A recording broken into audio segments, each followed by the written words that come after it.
we have the Senior Product Manager of Elsevier, with a career spanning industry leaders like Person and Taylor and Francis. Kunal excels in creating data-driven approaches to product development. He's been at the forefront of leveraging AI with data science specialists to unlock new opportunities for automation and innovation. He's here to share how product and data science collaborated to halve classification costs within Elsevier. What is that? So please, I have no idea what this is. You've got your own theme tune. This is great. So without further ado, please put your hands together and go crazy and welcome Kamal to the stage.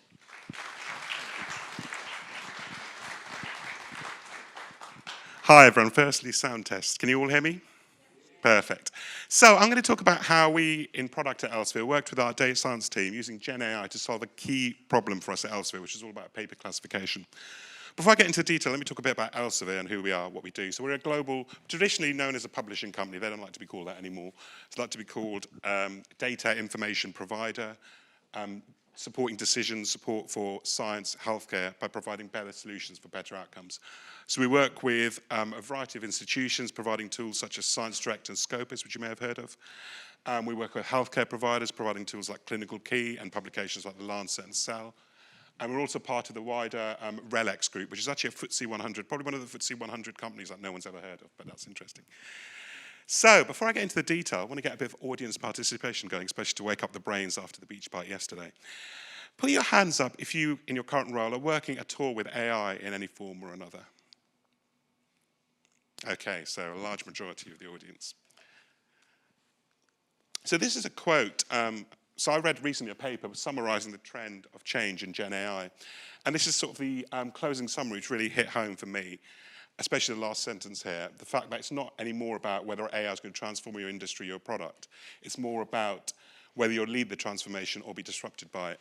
And we, as a product team within Elsevier, we're very forthcoming here. Taking AI, thinking about AI, looking at our problems, really getting in there rapidly, whilst other product teams we're working with were very much thinking about, do we need to do this, do we not?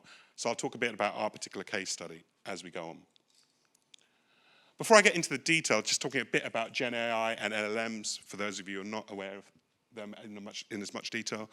So a large language model is a type of AI algorithm that uses deep learning techniques and massively large data sets to understand, summarize, generate, and predict new content.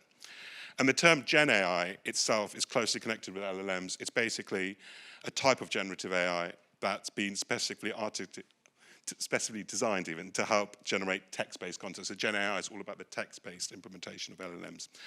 And what are LLMs really good at? So they're really good at searching, so things like semantic searching, conventional searches, traditional sort of text mining exercises, assisted code development, so loads of people using Copilot and stuff for this purpose. Chatbots, tutors, customer services sort of jobs. At Elsevier, our first line support is all done by Eva, which is our new sort of bot, who will try and resolve customer queries at the first instance, and then if not, it's passed on to a human second line person. And then a case we're really concerned with in our sort of area is the whole summarization of content. So summarizing complex content to be able to be easily digestible by the audience. And we all started thinking about LLMs and AI at a wide scale, and probably a few years ago when OpenAI released ChatGPT. But actually, our data science team's been thinking about this for much longer back. And there's been many forms of LLMs throughout the years, as you can see here. So I've spoken about LLMs and what they're strong at, but actually we also need to think about the potential sources of problems when thinking about working with large language models. Things like bias in the training data is really important to think about. Explainability and reasoning as well. When the LLMs come up with decisions, can they explain why they've come up with that decision? That's pretty key. And something we've seen a lot of, which I'm going to talk about later, is hallucination, where LLMs become really creative and start making stuff up that we actually didn't tell it to do. So some steps to really think about when you're thinking about working with LLMs. So this is a slide which we put together, and a number of other product teams in Elsevier have sort of fed into this as well, about if you're thinking about introducing Gen AI into your product, the sort of things you should be thinking about. Firstly, defining the problem is super important. So you definitely want to pick a high impact problem that you can have a look at making a difference, but it should probably, to start with, at least be something which is low profile, so not probably part of your key core customer offering. So potential areas of efficiency they could use LLMs to improve. Data, now point number 2 is probably the most key piece. You need data to be able to train your LLM. So having the right data is key. Do you have it? If you don't, how can you acquire it so you can move forward? And then the build versus buy question. Do you have sort of the in-house skills to be able to build a solution? Do you need to use off-the-shelf stuff? And if you are using off-the-shelf tools, consider data privacy. If you're feeding a lot of sensitive information into an LLM, that's something to think about especially as well. Step 4 is all about POC. This is the key piece, running a kind of a proof of concept. Having the subject matter experts involved who are key to understanding the problem you're dealing with. But also setting clear acceptance criteria. So you can do a number of cycles of a POC to see whether it's performing like you'd want it to, whether you carry on scaling it to production or whether you need to go back and look at something else. And once you're happy with a POC, which meets your acceptance criteria, you want to look at scaling to production. Key things here are keeping an eye on costs. LLMs aren't free, there's costs involved.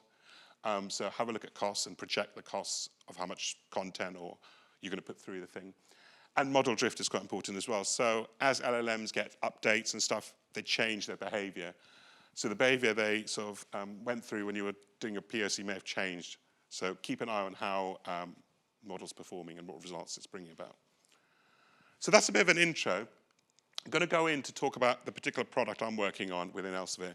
So this is a product called SSRN. Our punchline is tomorrow's research today. It's all about showcasing early stage research. So it was actually founded in 1994 by a professor called Michael Jensen, who actually worked teaching at Harvard as well as locally in upstate New York at the University of Rochester. And what he was seeing is his pupils at the University of Rochester didn't have access to the same sort of quality of research that his students at Harvard did. And he wanted to create a platform to create more of a level playing field. So wherever you are in the world, you could access great quality content, and that's how SSRN came about. It was originally called a Social Science Research Network because that's what the speciality was, really very much law, economics, accounting, finance. And it's still, that's what it specializes in. But we were acquired by Elsevier in 2016 because Elsevier, like many other publishers, wanted to make sure they were involved in sort of the preprint space, which is what SSRN is. It's a preprint repository, which means researchers can upload their paper onto the site, with very little friction, free of charge, and very quickly, so their papers can be up in 24 to 48 hours rather than the peer review cycle. For those of you who know the academic publishing industry can take months. So researchers will do this to get early feedback on their work, to also sort of patent ideas as well early on if they're writing about it.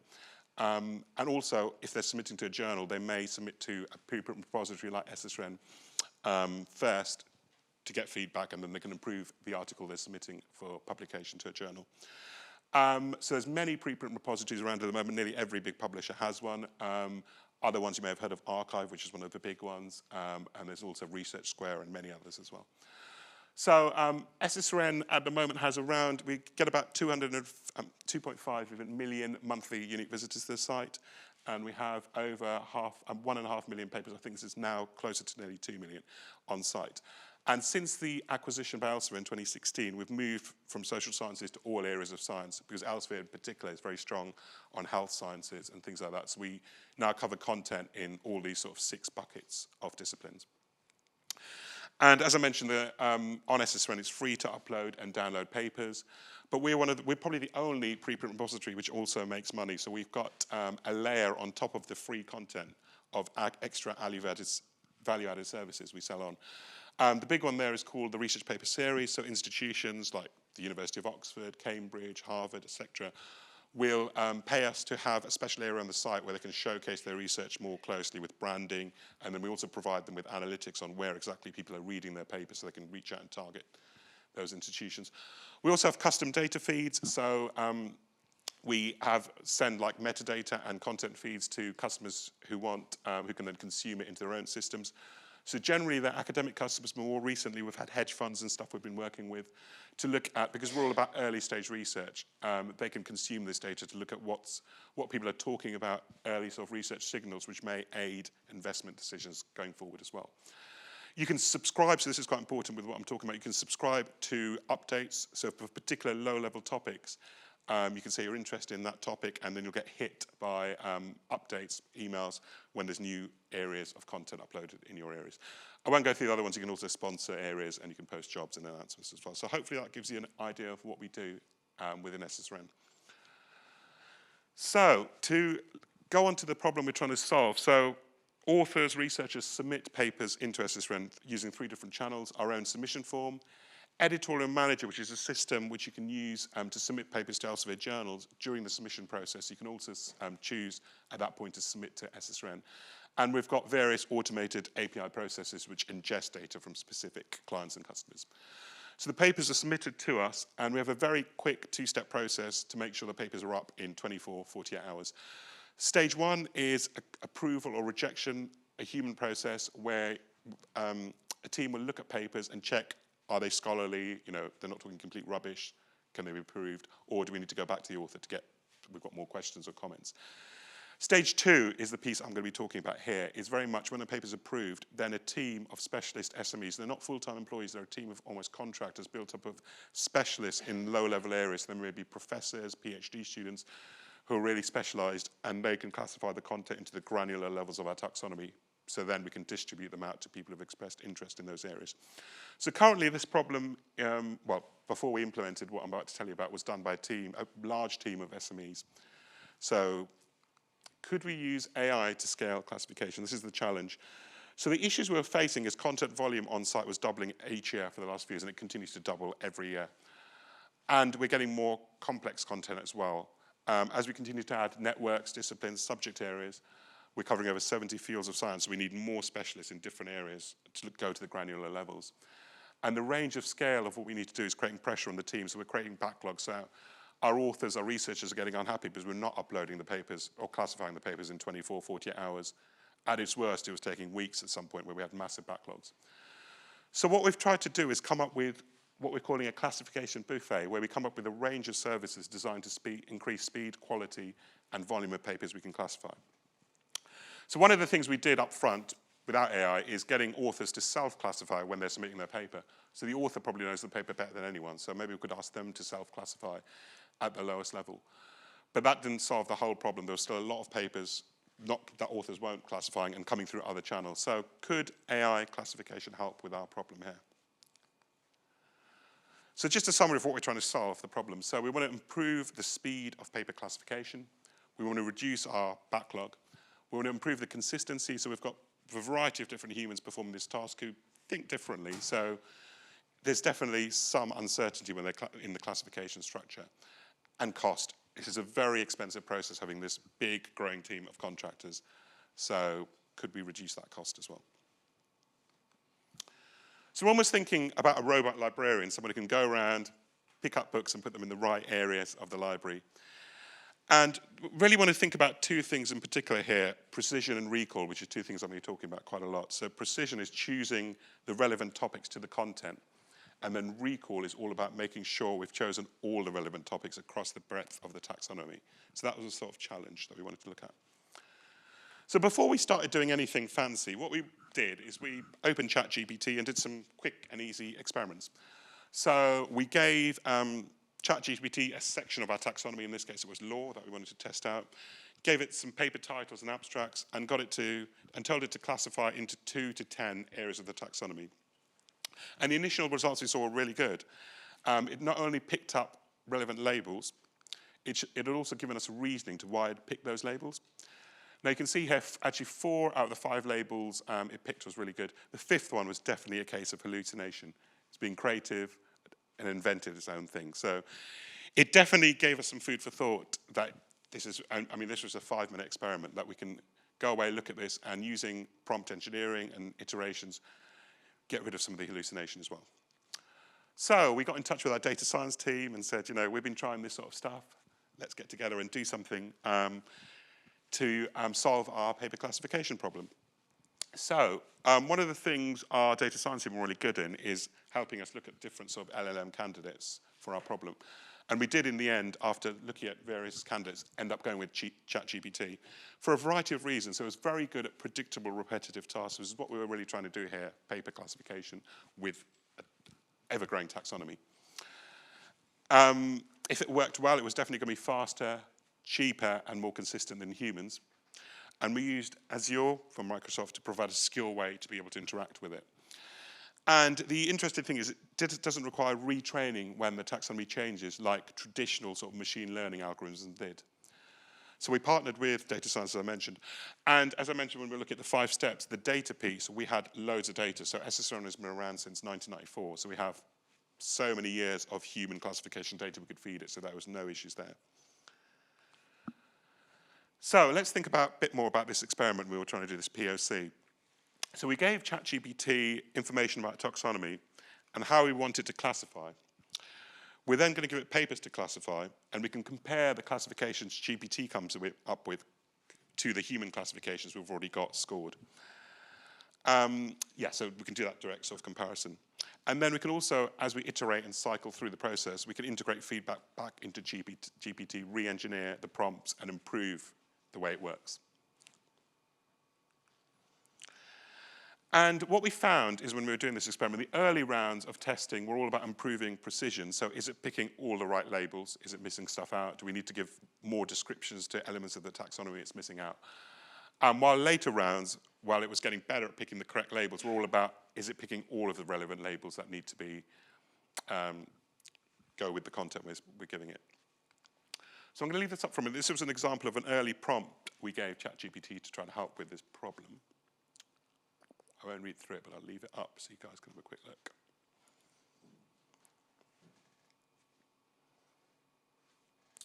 Let me talk a bit more about the experiment then. So we actually ended up running 17 rounds of experimentation, 5 to 50 papers per round. And we focused on pre-filtering, prompt engineering through the rounds, so improving the AI. We had a lot of subject matter experts involved in the process. So they were very good at seeing how good the results were, what it wasn't doing well, and how we could retrain the LLM at each stage to improve the results and tracking the sort of percentages of satisfaction at each stage. And we set acceptance criteria, which I'll talk about in the next slide, for how we wanted it to perform before we could even think about productionizing this thing. And we used a tool called GenX as a tool to evaluate and compare the human classified results with the ChatGPT ones as well. So these were our sort of measurable goals of success. We wanted GPT to be performing at least an average 85% acceptance to the post level. We wanted the classification quality to be 3 out of 5 per round or above. So these are all judgments the SMEs were making. And actually, ChatGPT was able to say how well it was doing as well, interestingly, which was quite interesting. And cost reduction was important here as well. What's the cost per article using GPT compared to cost per article with the human classifiers? So this was what our sort of tool for evaluation, which our data science team has built, allows you to do. So you can look at the results, the data it's classifying into, then our SMEs can go in and say how well it's done and then feed that data back into GPT as well. So that was a really useful tool. So what were some of the issues and obstacles we found as we were going through this process? The big one was our taxonomy. Our taxonomy is massive. It was a lot, too much for the ChatGPT prompt to ingest as a whole.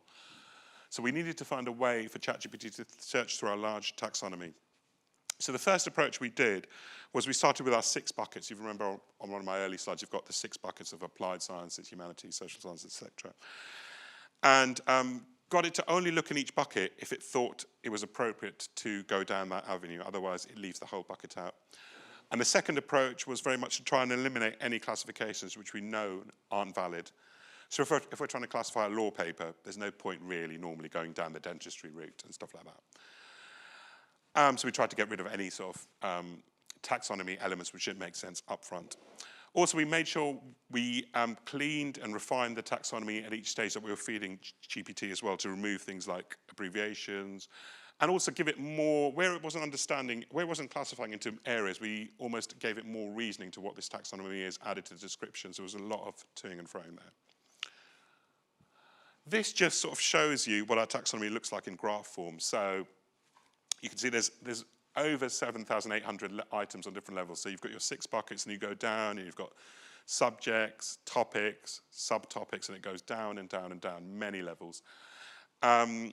So we needed to ChatGPT go through these different levels to find the right classification, which wasn't an easy task. You can see on the graph on the right, the number of classifications per article a human was doing on average, so the bulk being between 2 and 10. So it was definitely a problem here, which we needed to solve in terms of ingesting the taxonomy. I'll go through this in just summarized form, but we sort of worked with our data science team to build a multi-step process here to rank possible labels by their relevance. And the approach we took was optimizing the label selection by leveraging both the local encoder and GPT's own ability to understand and rank labels within a hierarchical structure where possible, to give a more consistent sort of awareness label for each document or piece of content. So, as well as the taxonomy issue, there were some other things when our sort of, during our experimentation, when our subject matter experts were looking at the results, you know, how was it performing, or where was GPT failing? So it's breaking, so we've got various rules when we classify, when our humans classify, about not choosing more than one topic within a specific low-level area, and GPT was doing that, so obviously we hadn't briefed GPT enough on our rule structure, so we had to do that. It wasn't assigning it wasn't assigning some of the typical classification we expected to assign, as there was still hallucination going on. So as I mentioned earlier, we had to give it more descriptions and make it understand different elements of the taxonomy better. And sometimes it wasn't putting emphasis on some, being quite a strong social science platform, we almost had to give more weight to things like law taxonomies, economics taxonomies, and stuff like that. So there was a lot of toing and froing and feeding back to, and we definitely saw improvements as we went on in the different cycles of the proof of concept. So 6 months later, this whole process took around 6 months, and the main reason for that is we were getting SMEs to come out their roles to do this process, and it was really time consuming to go through this, not only evaluating it, but feeding back information back to GPT to improve its performance in the next round. But we did get to a level we're happy with. We got to a level at the end of the 6 months where we were getting above 80% acceptance quality, and actually a lot of the times we were actually performing better than the humans who had classified that content. We'd fed GPT by the end complete and clear descriptions of the taxonomy and reviewed its sort of results. And we did a lot of work to look at the costs as well. So there's different versions of GPT you can use, different models which work in different ways. So we worked with our data science team closely, not necessarily to choose the cheapest one, but the best model, thinking cost and effectiveness. So we came up with a model and had a look at future projections based on our current content as well as our predicted content growth and volume. And how would we do? Our taxonomy is constantly changing and evolving. Also, we needed a plan of making sure GPT was always updated with the new version of the taxonomy. And we got our technical team as well involved here to sort of start thinking about coming up with a technical architecture for coming up with an initial classification pipeline into production. So this graph shows sort of the different rounds, and to the end, you can see by round 12, we were sort of achieving well above the 85% we'd set. So what did we learn from this whole piece and experiment? So we learned the whole prompt engineering process is pretty complex. We spent a lot of time thinking about how we can simplify what we're asking the AI to do, and there was a lot of toing and froing there. Working with AI is very complex, and as a product team, it was great. We had data scientists involved. They were just, the expertise there was invaluable. So it was really good that in Elsevier, we've got a big team of data scientists who are involved in looking at loads of different problems. As I mentioned, the working through the validation and the success criteria with the SMEs is very time consuming, so it's people taking time out of their jobs to do this as an extra task. And we mustn't forget, the fourth point, as I've been mentioning, is there is a cost. It's not free. There's quite a big cost associated with using an LLM over time. So we had to project how expensive this would be. It was still coming out significantly lower than the costs of having this human team. I'm going to go back to the slide I presented towards the front of the talk, where I talked about how you can integrate a product, Gen AI, into your product. So this was very much, it filled in with our specific use case here. So very much the problem we defined was about speeding up classification, lowering our classification costs, and reducing the need for manual classification with our subject matter experts. We had loads of data, as I've mentioned. We had tons of historic human classification data we could use. And in terms of build versus buy, we bought in access to Microsoft Azure's OpenAI ChatGPT LLM, and working with our data science team, we built our own prompt engineering and production pipeline to enable this. Our POC period, which, as I mentioned, went on for about 6 months, was overseen by it was bought, had buy-in from our sort of classification team, overseen by the director of content classification. That's really important to make sure they're bought into this, so they can, so they're bought into it, and the staff in the team can take time out from their normal roles to get involved with the testing, because that's critical. If they're not involved and they can't evaluate it, it's not going to work. And we set clear success criteria to measure how well it's performing, and only thought about productionizing once we reached the levels we were satisfied with. And then, yes, we've been live in production for a while now, and we're keeping an eye on the costs, but it is significantly cheaper than manual classification, which I'm going to talk about in a sec. So as I mentioned, the classification buffet, we now have this AI classification layer as well. This is a very wordy slide, so I don't expect you to read all of it. I'm going to focus more on the impact side here of what's the result of having this now in production for about 6 months plus. So we haven't completely cut our team of human classifiers. They're still involved in specific areas which require a bit more. We wouldn't be happy with giving it solely to an AI, such as medical and some of our high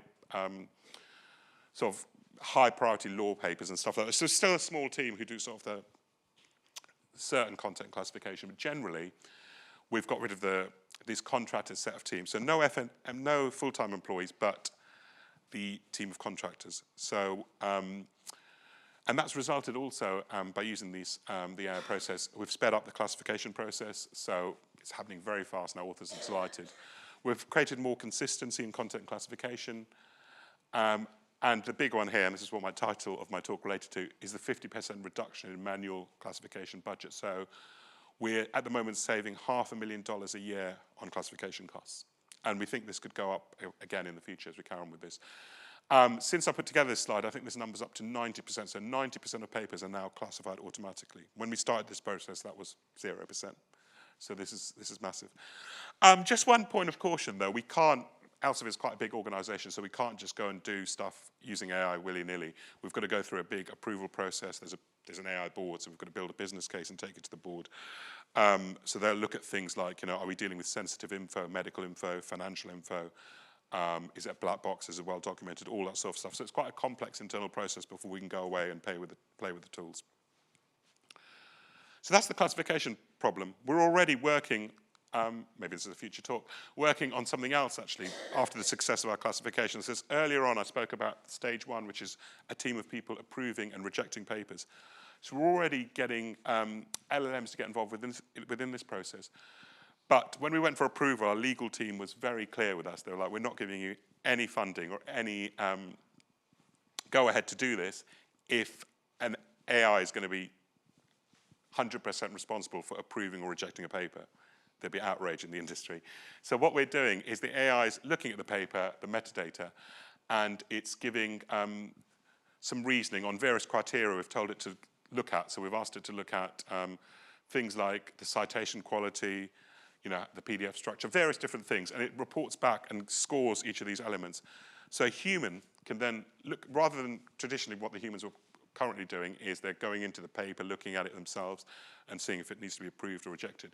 Now they can very much look at the decisions and the outputs the LLM has said and reasoned and say whether it should be accepted or rejected. But the key is there's still a human in the loop here. So the AI isn't making the decision, it's giving the human reasoning to make the decision. Just as a side, we did this in Claude. I don't know if you guys have used Claude, it's great for UX. So this took about 5 minutes to come up with this screenshot, which was really, we gave it a statement. And normally it might take one of our UX devs a day or two on Figma, so that was handy. So a really useful tool. And wider in Elsevier, you guys have probably heard of Scopus massive product, which is used by the scholarly community to find articles and also track research trends and insights in the market. We've had Scopus AI live for about a year now, which allows changes the way that researchers can view and summarize knowledge. So it combines sort of Gen AI with Scopus trusted content and data to help researchers get deeper insights, summaries, and allow them to collaborate as well better. So this is really good for some of the use cases, young researchers getting up to speed, learning more quickly, and more experienced researchers who want to work in another area and get summaries easily. So it's very good at summarized views of content and going deeper as well. And you can give it really good natural language queries and questions which it responds with as well. So there's a lot of, I could talk all day about the different ways Elsevier is using AI within its products. There's a lot of stuff going. But hopefully you enjoyed hearing about the classification case here. If you want to hear any more, these are my contact details. LinkedIn. I'm still one of the few people on X, so or email as well. But I think there's time for questions.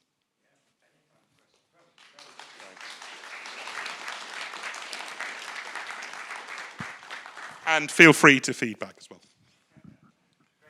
Questions? Yeah, I have a question. What did you do about the legacy documents that you had on papers? Did you have them to scan them beforehand? Or? So we didn't go back and reclassify stuff because that would just be so, I mean, we've been around, so no, we didn't do that because they already had classifications that were live. But we used that data, as I mentioned, in our experimentation. So more recent classifications in the last 4 to 5 years, we could see how did GPT score it, how did humans score it, and we could have a look at SMEs could see how well it scored it. And actually, really interestingly, GPT could say how well it scored it. And GPT didn't always say it scored it really well, so it was quite interesting. So they were very historic. We've got so much content, we couldn't go back. The cost would be huge. So it's all about forward thinking. Yeah. I saw in the slide, like you guys build your own prompt engineering and production pipeline. Like, I mean, can you just briefly describe it, like what some of the high-level activities you face there? I was dreading this question because I'm not a technical person, but let me try and summarize it. So yes, it was all about, so we've actually, this is still iterating, we've built something, it's more about building a way to interact with ChatGPT, and the main focus at the moment has been making sure that GPT, whenever we update our taxonomy, we've created a cycle where the taxonomy updates go to number of pages, so it goes to our submission form, but now it also feeds into GPT as well.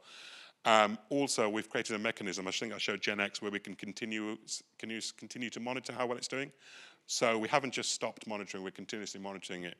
We did a recent GPT update, so after that, we got the SMEs back on to see how well it's performing. So that's it at a high level. Yeah.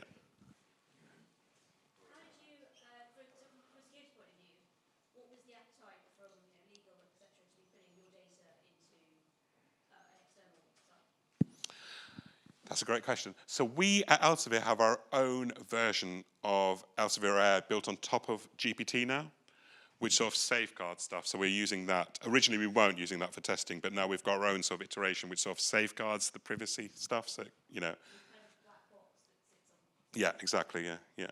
But also, even if we didn't have that, the data we're not feeding it sensitive data. So it's very much paper classification data about a taxonomy, which you can actually go in, you can look at a whole taxonomy on site through our browse tree. So we're not feeding it any data that isn't available to the public. If we're starting feeding it personally identifiable information, medical, financial, then we'd be more concerned. But there wasn't, because it's data which is widely available everywhere. Once we classify a paper, you can go in and see all its classifications. Go for it.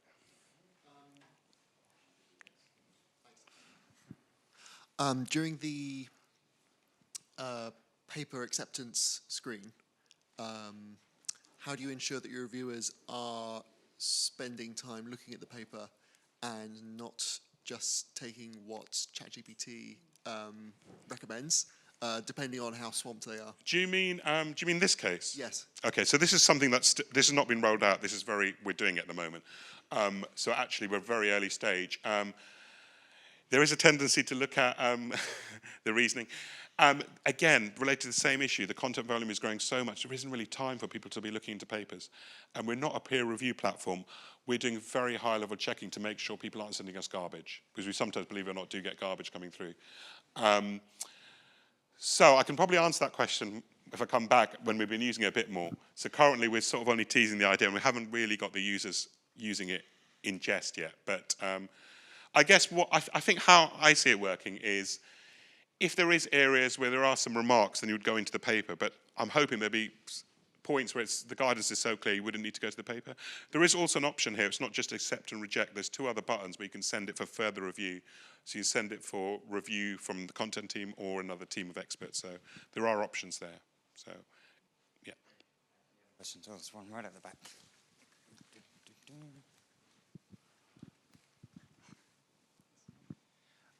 I saw, so you had the screen up saying during testing that you kind of had a good feedback loop going where you had your SMEs assessing the value of the classification that was then fed back into the model. Why did you not keep that approach in production? A human validation of the classification? Yes, so that's interesting. Like we've done for like we're proposing, yeah, no, that's a good question. So we think the whole approval and rejection process, so a paper gets posted when you make the approval or rejection decision. The classification process actually happens after that. So we think the process of whether your paper's posted or not is quite important. So if we're saying we can't post your paper on site, that needs some human interaction. The classification process isn't as sort of harsh as that. So the paper's already up. This is all about classifying into the right areas. So we felt that the cost of keeping humans involved, and it's much higher cost. So our approval and rejection team is an internal team, less specialized, where our classification team is much more external, specialist, much higher cost. So we didn't think we needed that cost for that layer of work. Fantastic.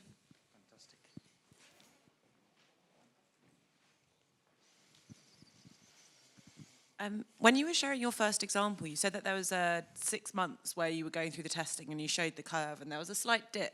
Did you have to convince people to carry on, or was there a point, did everyone agree to the 6 months for that testing phase? Because, yeah, it was like steadily increasing, but I also noticed the dip. I think I know. Do you mean the bit at the end? No, the plateau in the middle.